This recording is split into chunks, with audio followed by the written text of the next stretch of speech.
I got so much motherfucking design on right now.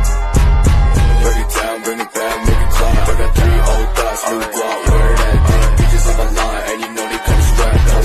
Punya ompong menggerang rantau kuda mandang nyusah. Kuyo gundul pesan aku sering ngampe kendul.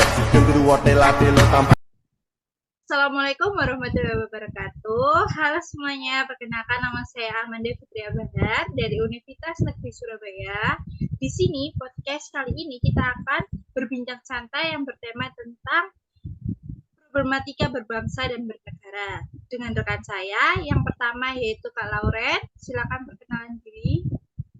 Halo semuanya, perkenalkan, namaku Laurencia Rosomoli Purworejo Guguk, biasa dipanggil Lauren. Aku dari Universitas Pembangunan Nasional Veteran Jawa Timur dari Fakultas Ilmu Komputer Prodi Sains Data. Terima kasih. Halo Kak Lauren. Halo. Yang kedua rekan saya yaitu Kak Tata. Silakan perkenalkan diri. Hai semuanya, kenalin aku Tata dari Pariwisata. Nama panjangku Ayundi Permata Suraramadani, biasanya dipanggil Tata. Aku dari program studi pariwisata Universitas Erlangga. Salam kenal. Halo Mbak Tata. Salam kenal Mbak Tata.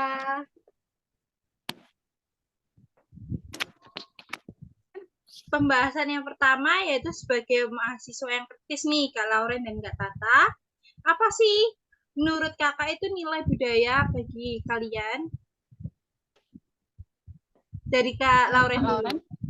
Menurutku tuh nilai budaya itu ya kayak yaitu nilai yang udah disepakati bersama masyarakat sebagai kebiasaan berperilaku terhadap suatu kejadian atau keadaan sebelum atau sesudah terjadinya keadaan tersebut. Kalau gitu ya. Mungkin yang lain? Kalau menurut Kak Tata gimana nih? Mungkin dari aku sendiri, opiniku ya, nilai budaya itu apa? Aku tuh mikirnya ini sih, salah satu kayak nilai yang berkembang di masyarakat itu, atau bisa dibilang kebiasaan-kebiasaan yang dilakukan masyarakat. Nah, kebiasaan-kebiasaan ini tuh nantinya akan menjadi ciri khas tersendiri gitu loh dalam kelompok. Nah, itu dinamakan nilai budaya. Nah, kan kita tinggal di Surabaya nih, pasti Kakak Tata dan Kak Lauren kan pasti mengenal tarian remo nih.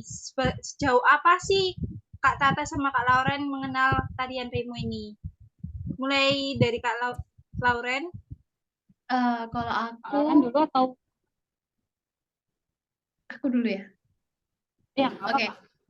Kalau aku dulu kan SD-nya waktu kelas 1 sampai kelas 4 semester 1 kan di Surabaya. Nah, waktu itu aku juga ikut ekstra tari kan. Jadi aku mungkin sejauh aku tahu tari remo ya dari situ sih. Kayak cuma latihan doang, nggak pernah sampai tampil, tapi pernah lah tahu kalau oh remo tuh gini-gini. Tapi cuma kelas 4 doang sih, sampai kelas 4 doang. Oke. Kalau Kak Tata gimana? Kalau dari aku sendiri, aku sebenarnya dulu itu penari gitu. Udah waktu kecil, dari TK itu udah ikut-ikut kayak lomba-lomba nari atau gimana gitu. Untuk remote itu sendiri, itu aku mulai belajarnya itu waktu SD gitu, ikut ekstra. Kalau nggak salah itu kelas 3 SD, itu aku mulai belajar remo gerga anyar gitu. Dan ya latihan sampai 5 bulan, habis itu baru ikut lomba-lomba gitu. Karena apalagi dulu kan di Surabaya kan banyak banget lomba-lomba remo yang di THR gitu kan. Kalau sekarang THR udah nggak ada, tapi waktu dulu itu banyak banget lomba-lomba tari gitu. Terus untuk habis SD tuh banyak banget tari remo, dan nggak hanya tari remo aja, tari pendek juga aku pelajari. Lalu SMP-nya itu berhenti karena menurutku kayak ekstra nari di SMP itu tuh agak kurang gitu. Lalu di SMA, nah SMA itu udah kayak mau niatan gitu loh, kayak lanjutin remonya atau narinya gitu, bakat nariku gitu. Tapi ternyata COVID gitu. Nah, terus waktu di kuliah, kan sekarang kuliah nih di universitas. Nah, itu kemarin nggak ada pemikiran sih untuk melanjutin. Tapi waktu liburan semester tiba-tiba diajak sama cutting gitu. Siapa nih yang bisa remo? Nah, saya mengajukan diri. Ternyata itu diajak buat kayak masukin ke film dokumenter gitu loh. Film Branding lah, Branding Prodiku. Nah, di film itu akhirnya aku kembali lagi kayak menggunakan bakat tariku, yaitu tari remo itu. Dan ternyata filmnya itu kayak uh, film atau video yang dibuat itu juga kerjasama sama Dinas Pariwisata Indonesia. Dan sih itu yang terakhir pengalaman tari remo itu. Wih, banyak banget ya pengalamannya Mbak Tata ini. Mantap. Nah, sebagai salah satu generasi muda nih, kan pasti kita kenal nih generasi muda itu tidak paham atau kurang mengerti tentang nilai-nilai budaya yang ada pada bangsa Indonesia. Nah, menurut Kak Tata sama Kak Lauren, gimana tanggapan Kakak terhadap generasi muda yang mulai melupakan nilai budaya mereka sehingga nilai budaya ini akan pudar begitu saja? Mulai Kak, dari Kak Tata gimana? Mungkin kenapa sih kok zaman sekarang ini banyak banget generasi muda yang melupakan kayak budaya-budaya kita terdulu ya. Mungkin gara-gara yang pertama globalisasi sih. Sekarang itu nggak jadi rahasia umum, udah kayak gampang banget lah budaya luar itu masuk ke Indonesia, dan dari media sosial dan lain sebagainya itu banyak banget. Dan kebanyakan juga kayak sekarang akhir-akhir ini apalagi ya, itulah budaya Korea masuk ke Indonesia banyak banget.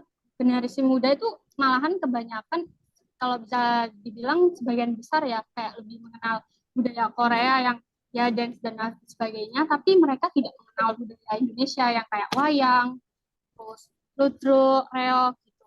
Ya itu sangat prihatin sih. Tapi ya namanya zaman globalisasi pasti itu nggak akan terlepas dari namanya teknologi itu, media sosial. Itu Kak Lauren.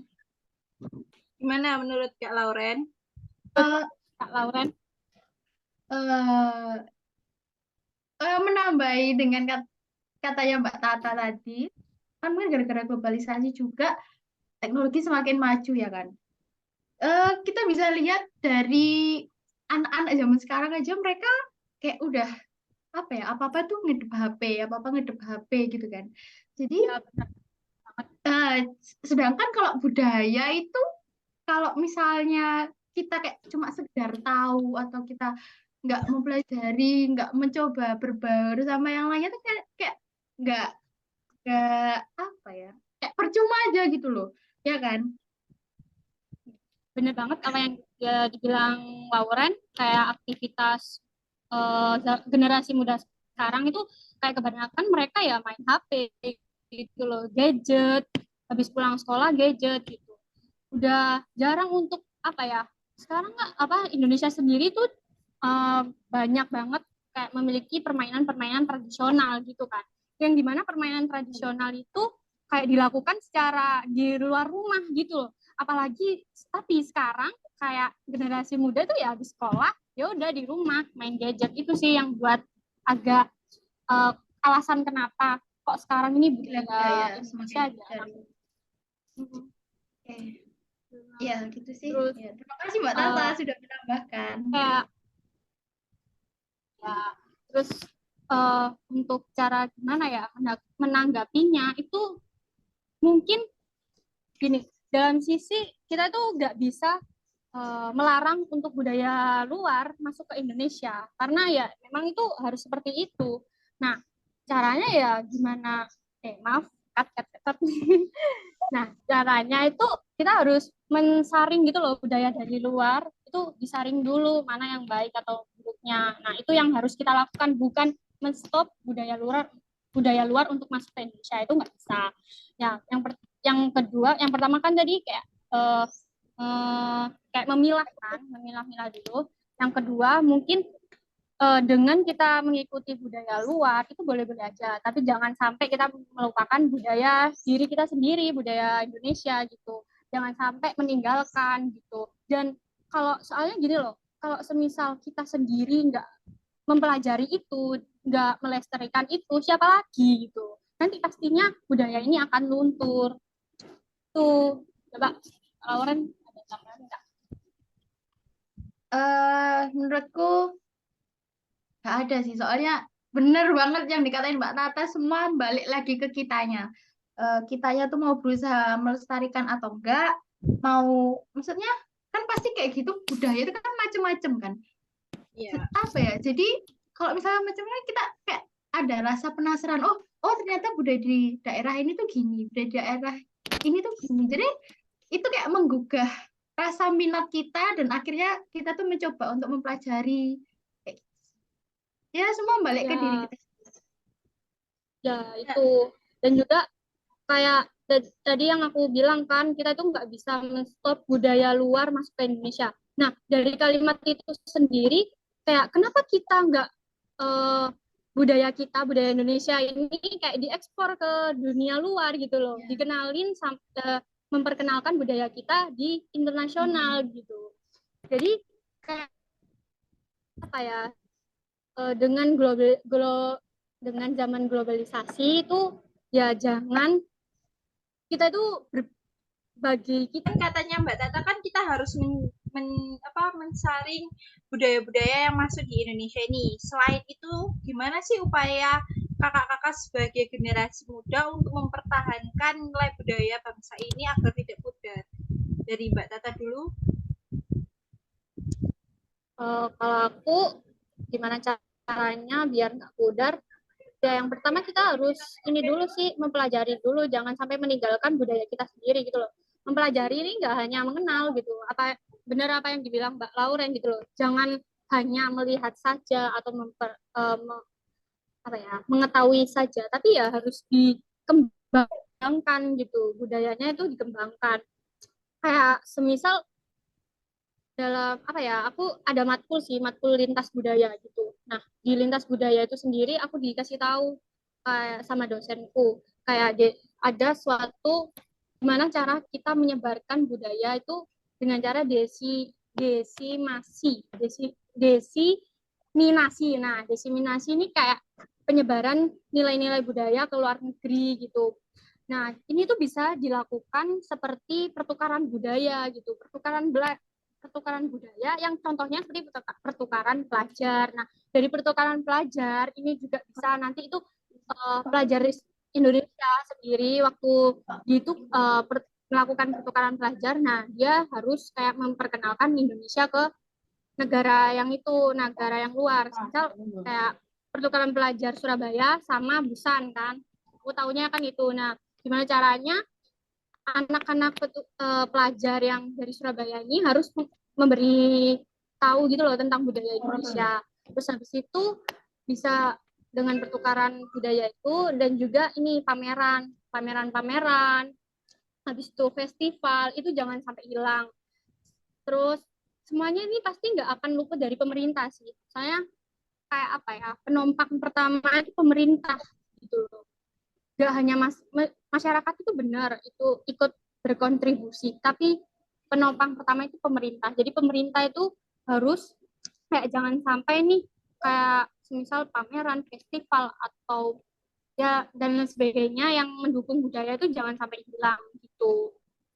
Sih coba Mbak Lauren. Kalau dari aku sih kayaknya nggak ada ya, kayak semua udah diwakilkan sama Mbak Tata. Gitu aja sih. Terus bener banget tambahin setuju banget. Namanya juga kayak sebenarnya itu buat mempertahankan budaya itu kayak dari hal kecil. Misal hal kecil kita memakai baju batik aja lah gitu. Kalau di prodiku itu waktu hari Selasa itu harus memakai batik. Jadi kayak dengan kita memakai baju batik itu pun kayak udah berkontribusi gitulah buat kita itu mempertahankan budaya itu sendiri gitu. Habis itu tadi aku juga bilang tadi kan pemerintah juga jangan sampai pameran atau festival budaya ini hilang di Indonesia. Dan ini sih caranya juga harus banyak-banyak ngadain lomba-lomba di Indonesia, lomba-lomba budaya gitu.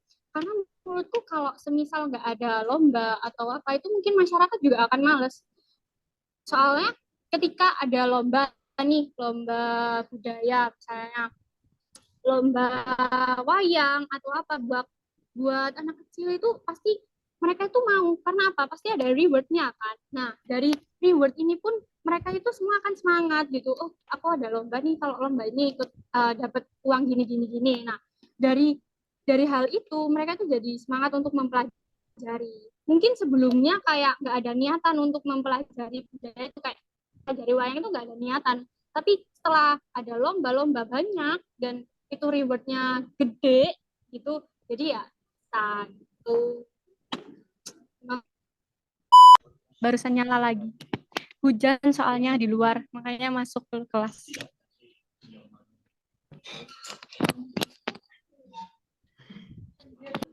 Nah, kan katanya Mbak Tata kan dia sering memakai baju batik nih. Ya seperti mahasiswa di Korea, mahasiswa Indonesia melakukan kuliah di Korea kan sering nih memakai batik untuk memperkenalkan budaya batik. Nah, kan semakin majunya teknologi nih zaman sekarang, pasti ada budaya luar yang ikut masuk ke bangsa ini dengan cepat. Bagaimana sih tanggapan Kakak Lauren dan Kak Tata tentang hal tersebut? Ya contohnya budaya Korea ini ataupun negara lain. Mungkin mulai dari Kak Lauren dulu. Lauren dulu, anak sains data nih, pasti tahu lah tentang komputer, teknologi, makanan, jajanan, cemilan sehari-hari. Siap. Ya pastinya ya gitu sih, kalau globalisasi semakin maju pastinya kan banyak informasi yang kita dapat itu kayak masuk terus menerus dan mungkin nggak terkontrol ya. Tapi semua kan balik lagi ke kita. Usaha apa yang kita lakukan buat menfilter informasi tersebut. Kan kita kan dari budaya timur dan Indonesia gitu kan. Jadi ya kita harus pintar-pintar nyaring mana yang menurut kita itu cocok nggak sih sama identitas bangsa Indonesia, cocok nggak sih kalau kita tuh ngelakuin ini. Dan tentunya kan pasti nggak semuanya itu hal negatif ya, pasti ada hal positifnya, termasuk contohnya dari Korea itu kan terkenal bersihnya, terkenal tertibnya, kerja kerasnya juga. Jadi ya betul, jadi kan kita bisa mencontoh hal-hal tersebut kan, meskipun banyak juga negatifnya, tapi kalau bisa yang positifnya kenapa enggak gitu. Jadi, balik lagi ke kitanya untuk memfilter hal tersebut sih. Buat kita terapkan, mungkin kita bisa nyoba kalau menerapkan itu dalam kehidupan sehari-hari, kita bisa lebih baik, Indonesia lebih baik, mengapa tidak gitu kan. Itu sih. Benar banget, makanya yang aku bilang pertama tadi kan, kita tuh nggak bisa men-stop hal itu, tapi ya bagaimana caranya kita bisa menfilter hal tersebut gitu. Karena dalam budaya itu dia masuk ke sini pun, kenapa sih kok generasi muda sekarang itu lebih suka ke budaya itu gitu? Ya karena mereka bagus, karena mereka kerja keras dan mereka tertib gitu loh. Dan mereka tuh kayak apa ya, yang dibilang kayak Mbak Najwa gitu ya, mereka tuh detail banget, perform aja itu detail. Nah itu tuh bisa dibuat pembelajaran gitu. Jadi menurutku jangan men-stop, cuman menfilter, ambil yang baiknya aja gitu, ambil yang baiknya, diterapkan, dan diterapkannya ya nggak hanya dalam kehidupan tapi ya dari budaya Indonesia itu sendiri. Habis itu yang kedua, kayak suka dalam budaya luar itu nggak apa-apa banget, tapi jangan sampai lupa budaya kita sendiri gitu.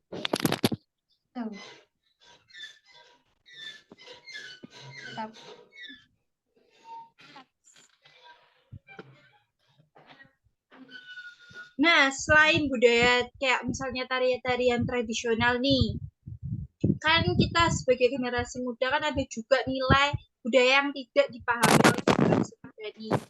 Ya contohnya itu kayak sopan santun.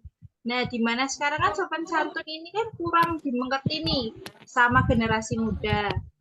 Kak Lauren dan Kak Tata kan sebagai generasi mahasiswa juga, pasti pernah melihat anak kecil yang kurang memahami sopan santun. Gimana tanggapan kakak terhadap masalah tersebut? Mungkin dari Mbak Tata atau Mbak Lauren? Ini tuh apa? Tragedi studi kasus atau udah terjadi? Pernah terjadi atau gimana? Maaf agak Ya, putus-putus. udah terjadi gitu, melihat anak kecil yang kurang sopan terhadap yang lebih tua gitu. Aku dulu. Mungkin ya. Ya, nggak Oh, apa-apa. Tata. Kak Lauren dulu. Menurutku ya, kayak agak sedih aja gitu kok. Maksudnya mereka masih muda tapi kok nggak tahu sopan santun, apa mereka di rumah itu nggak diajarin atau gimana, atau mungkin karena efek globalisasi jadi mereka nggak tahu. Jadi kayak gimana ya? Kok bisa masa kayak sopan santun itu kan hal sepele kan? Hal sepele yang masa kamu nggak bisa sih sopan santun sama orang yang lebih tua, kayak gitu sih. Sedih sebenarnya, cuma ya mau gimana ya, semua kan balik dari lingkungan yang dia tempati kan. Mungkin lingkungan keluarganya nggak bisa mengajarkan dia untuk sopan santun, atau dari teman-temannya dia, tapi seenggaknya mungkin atau temennya atau siapapun lah mungkin bisa mengingatkan, kamu itu lo lebih tua, lebih muda dari dia, kamu juga harus sopan santun, tahu tata krama, kayak gitu sih. Nah, kan udah dijawab tentang udah dijawab nih sama Mbak Lauren nih. Sekarang gimana tanggapannya Mbak Tata nih? Kalau dari aku ya tentang studi kasus itu yang murid ngelawan guru, mungkin aku lebih, karena barusan tahu ada berita itu, mungkin aku harus mencari tahu, atau kita itu harus mencari tahu dulu sebab akibatnya itu apa, karena nggak mungkin kayak dia tiba-tiba marah ke gurunya gitu. Jadi kita harus cari tahu dulu sebabnya kenapa sih kok dia sampai seberani itu sama gurunya itu kenapa. Habis itu terus juga saat menasehatinya juga itu jangan keras gitu, jangan kasar, apalagi kayak buat anak-anak sekarang gitu. Soalnya kalau malah dikerasin mereka tuh malah jengkel gitu loh, dan nanti masuk telinga kanan keluar telinga kiri gitu. Mungkin nanti akan ya pelan-pelan itu sih nyari tahu dulu sebab akibatnya apa, kenapa. Coba diobrolin pelan-pelan. Kayak kenapa kok bisa kamu semarah itu sama gurumu ini lebih tua daripada kamu, itu sih. Habis itu benar kata Mbak Lauren tadi, sopan santun itu dari lingkungan juga. Dan aku mau nambahin aja, buat kayak sekarang ya, itu benar-benar gara-gara medsos juga sih, itu berpengaruh juga banyak sekali, banyak banget. Kayak yang di medsos itu sebenarnya nggak baik untuk dikonsumsi buat anak-anak kecil gitu. Tapi sekarang umur berapapun mereka kebanyakan udah megang HP gitu, udah punya sosial media. Habis itu dari influencer juga. Sekarang influencer kebanyakan ya seperti itu, yang bisa menimbulkan, mungkin kalau nggak memfilter itu bisa mengakibatkan negatif gitu. Jadi dari sosial media itu juga, habis itu dari lingkungannya juga. Itu sih harus dilihat dulu secara pelan, jangan langsung menjudge anak itu atau siswa itu gitu. Ya juga sih, kan kata Mbak Tata nih ngasih pemahamannya tuh kayak menasihatin. Nah, selain ngasih pemahaman menasihati nih, gimana? Kan ada satu kasus nih di Indonesia tentang siswa yang mengkeroyok gurunya saat mengajar. Nah, untuk Mbak Tata sama Mbak Lauren ini memberi pemahaman terhadap siswa tersebut dengan posisi Mbak Tata sama Mbak Lauren ini gurunya. Tuh, mana itu? Mungkin dari Mbak Lauren atau Mbak dulu yang jawab. Lauren atau saya? Tata dulu nggak apa-apa. Kalau aku ya, kalau misalnya aku nih yang jadi gurunya, yang aku nih yang malah mau dipukul atau gimana, mungkin aku akan jengkel ya, apalagi aku orangnya yang emosian, yang tidak sabar. Tapi hari itu mungkin aku akan jengkel. Terus mungkin besoknya itu aku harus mencari tahu dulu gitu. Kenapa sih kok dia sampai kayak gini? ya harus mencari tahu lingkungannya, dia di rumahnya gimana, ngapain aja gitu. Terus biasanya kan tingkah laku si manusia atau anak gitu kan dilihat dari contoh gitu. Bisa jadi dia kan berperilaku kasar kan, kayak mau ngeroyok gurunya kan. Nah, itu aja bisa jadi dia berani untuk ngeroyok aku sebagai gurunya itu dari contoh orang tuanya yang kasar atau gimana. Nah, itu bisa jadi. Jadi mungkin cari tahu dulu sih dia kenapa kok bisa mempunyai sifat kayak itu tuh, kayak kenapa gitu loh, dari mana. Jengkel sih masih ada, cuman ya harus dinasihati pelan-pelan, dan kita harus masuk dalam ranah dia, maksudnya nggak ke privasi, maksudnya kayak mendekati gitu loh, jadi teman gitu, jadi teman terlebih dahulu. Mbak Kalau Lauren. menurut Mbak Lauren gimana? Kalau aku ya lihat dulu dari sumber masalahnya itu apa kok. Si anak itu kok ngeroyok kita tuh masalahnya apa, sumber masalahnya apa. Dilihat kalau misalnya masalah sepele gitu ya, itu berarti kan tergantung emosi anaknya yang nggak bisa mengontrol kan. Benar. Nah, terus misal kalau kita udah nasehatin tapi dia tetap gitu, berarti anaknya yang salah. Jadi gini, kita kan udah memberi pemahaman, kayak misalnya ngomong secara baik-baik gitu. Tapi mereka nangkepnya salah, dan mereka tuh kok tiba-tiba ngeroyok, berarti mereka kan yang salah. Jadi kita harus sedikit memberi sanksi atau apa ya, kayak Ya itu juga sih, ngasih biar pemahaman yang lebih keras lagi, biar mereka sadar kalau mereka tuh salah tangkap, dan akhirnya menimbulkan suatu masalah yang tidak terbayangkan atau gimana, atau terekspektasi apa ya, kayak masih terlalu jauh gitu loh. Terus kalau misalnya si muridnya tuh ngeroyok gurunya, sedangkan gurunya itu posisinya salah ya, mungkin ya kita harus nerima. Kalau sportif lah, kalau kita salah ya udah terima aja, atau mungkin nanti ke belakangnya kita bisa omong-omongan atau cari jalan tengah lah biar damai atau gimana. Ya itu benernya kayak guru, kayak ya apa ya, banyak banget kayak guru itu mau banget dihargai gitu loh, tapi jarang banget guru untuk menghargai muridnya sendiri gitu. Kebanyakan nggak banyak sih, ya ada beberapa guru yang dia semaunya sendiri pengen dihormati, tapi dia nggak mengayomi murid-muridnya gitu. Jadi semisal si gurunya yang salah, ya itu harus intervensi dulu. Habis itu aku mau nambahin sih, mungkin ya ini bisa jadi studi kasus yang ini kenapa masalah sepele kok tiba-tiba dia ngeroyok gurunya, mungkin dia tuh kayak punya masalah gitu loh di luar sekolah, itu punya masalah di luar sekolah, numpuk-numpuk gitu loh, dari keluarganya, mungkin dari temannya, yang dia tuh udah nahan nih emosinya, tapi udah nahan, bener-bener nahan, terus di ambang batasnya waktu di sekolah, yang dimana gurunya mungkin melakukan kesalahan yang sepele atau ada hal yang sepele gitu yang buat dia marah yang besar. Mungkin bisa dilihat itunya sih, mungkin dia udah nahan-nahan tapi ya pecah akhirnya emosinya sampai ngeroyok kan itu. Iya sih.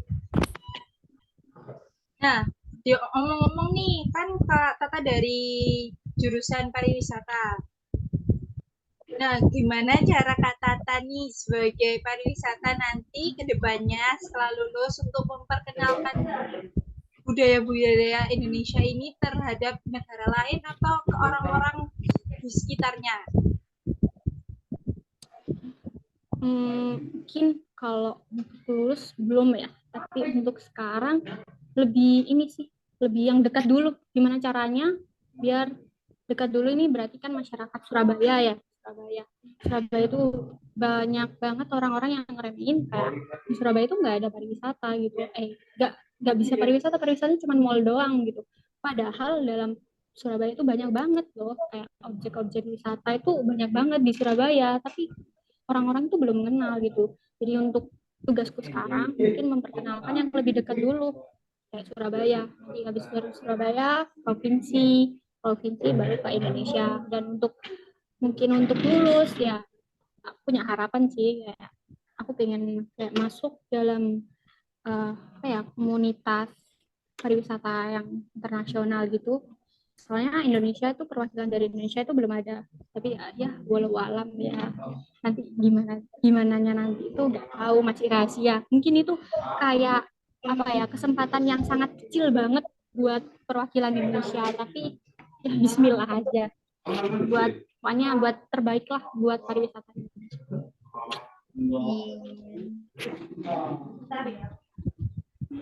Nah, kalau Kak Laura nih dari kan jurusan sains data atau prodi sains data, pasti kan dibekali tentang IT ya kan. Bener sudah banget. menjadi asupan tersendiri untuk IT kan, cemilan sehari-hari. Ya, cemilan sehari-hari kan. Nah, gimana caranya Mbak Laura ini untuk memperkenalkan nilai budaya melalui IT? Kalau aku mungkin IT ya, mungkin kayak buat iklan atau kan IT nyambung tentang kayak gitu kan, ya kan, desain kan, ya bener. Mungkin kayak gitu sih. Atau iya sih, kalau sejauh ini aku masih kepikirannya masih kayak gitu, kayak buat promosi tentang budaya Indonesia, atau sejauh atau mungkin waktu kita kerja kita masih menerapkan prinsip budaya Indonesia, kayak gitu juga bisa sih. Sejauh itu aku masih kepikiran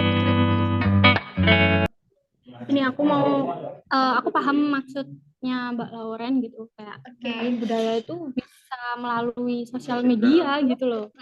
Dan apalagi sekarang kayak itu loh video yang terkenal banget, Wonderland Indonesia, itu kan bagus banget. Nah, dari video itu juga kayak dari sektor musik, dari sektor perfilman, dari sektor pariwisata itu bisa jadi satu gitu loh. kan, ya.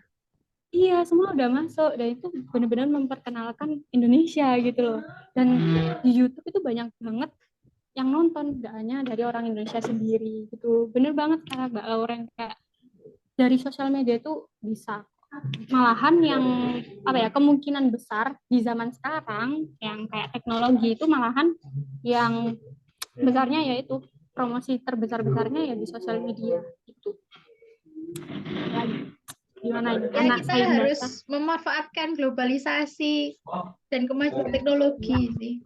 Bisa juga melalui kita membuat video terus di-share di TikTok, di IG, di dimanapun kan, tentang budaya-budaya Indonesia ini. Ya, juga bisa melakukan sosialisasi dengan Zoom ataupun lainnya kan bisa, ya kan? Pameran, bisa juga event, lomba. Ya, sebenarnya kayak Indonesia tuh banyak banget. Terus ini aku pernah dengar ini loh, kayak nama Indonesia itu singa Asia yang tertidur. Pernah dengerin nggak? Singa Asia yang tertidur. Iya, kayaknya pernah. Nah, itu karena ya Indonesia tuh banyak banget, kekayaannya itu banyak. Tapi kayak kitanya yang belum mengeksploitasi itu. Iya, masih SDM-nya yang kurang. Bisa terlalu improve untuk memunculkan mengenalkan gitu. Jadi kayak mungkin dulu orang-orang dulu kayak berjuang buat mengusir penjajah. Nah, sekarang tugasnya kita buat Indonesia itu maju 2040 itu kan. Nah, itu bagaimana caranya, tugasnya kita itu biar singa Asia ini bangun lagi gitu. Soalnya banyak banget sih kekayaan Indonesia. Iya juga.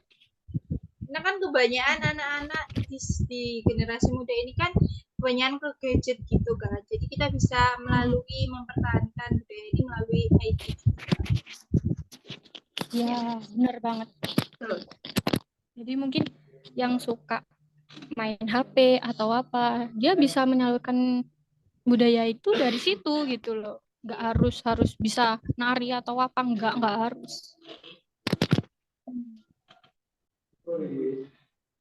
Nah, untuk dari kesimpulan dari perbincangan santai ini dengan Kak Lauren sama Kak Tata, Dapat kita simpulkan bahwa generasi muda harus pandai-pandai menyaring budaya-budaya yang masuk atau informasi tentang budaya dari luar ke Indonesia ini dengan baik. Terus yang kedua, kita harus memberi pemahaman terhadap generasi muda tentang sopan santun dan melestarikan budaya di Indonesia ini. Mungkin dari Mbak Tata ada 1 atau 2 kata untuk menambahkan kesimpulan ini. Mungkin dari aku ya, kita sebagai penerus bangsa pasti penerus bangsa nih, generasi muda itu ya harus sadar diri gitu. Kalau nggak kita itu siapa lagi? Jadi gimana caranya kita itu harus melestarikan budaya itu sendiri, kekayaan Indonesia sendiri gitu. Budaya itu bukan hanya tentang budaya kayak misalnya nari, lagu daerah atau budaya, enggak, tapi budaya itu juga bisa termasuk sikap kita.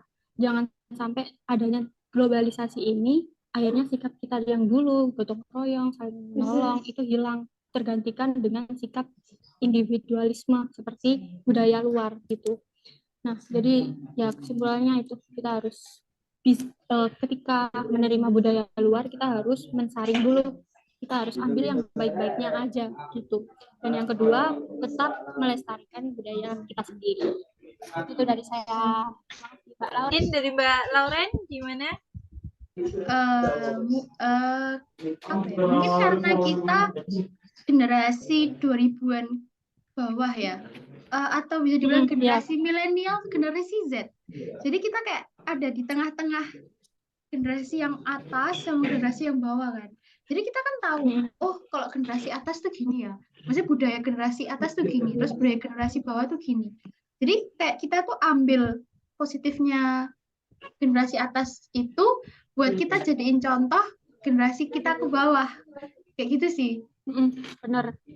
Kayak kita tuh harus ngikutin alur globalisasi. Kayak semisal zaman sekarang teknologi, ya udah kita harus ngikutin alur teknologi itu. Jangan sampai kita tertinggal karena tertinggal teknologinya. Tapi di lain sisi itu juga jangan melupakan budaya yang dulu yang baik. Benar kata Mbak, harus kayak memilah. Terima kasih nih untuk Mbak Tata sama Mbak Lauren atas sharing-sharing informasi-informasinya. Iya, sama-sama. Saya juga terima kasih atas waktunya sudah mengundang saya di podcast kali ini. Ya, semoga apa yang saya dan Mbak Tata ceritakan bisa sedikit berguna bagi orang yang mendengarkannya. Terima kasih. Ya, aku juga terima kasih buat Mbak Manda dari biologi nih yang ngajak aku podcast gitu. Ya, benar kata Mbak Lauren, semoga apa yang kita sampaikan itu pahamlah kalian paham dan berguna gitu buat yang mendengarkan. Terus juga sebelum itu aku minta maaf kalau semisal tadi aku mengeluarkan kata-kata yang membingungkan atau salah, yang bisa menyinggungkan, aku benar-benar mohon maaf secara besarnya. Itu pokoknya makasih buat Mbak Amanda dan Pak dosen kasih nilai A+ buat Amanda. Sekian dari saya sebagai penutup podcast hari ini. Mungkin ada kata-kata yang saya mungkin salah, mohon maaf, dan wassalamualaikum warahmatullahi wabarakatuh. Waalaikumsalam warahmatullahi wabarakatuh.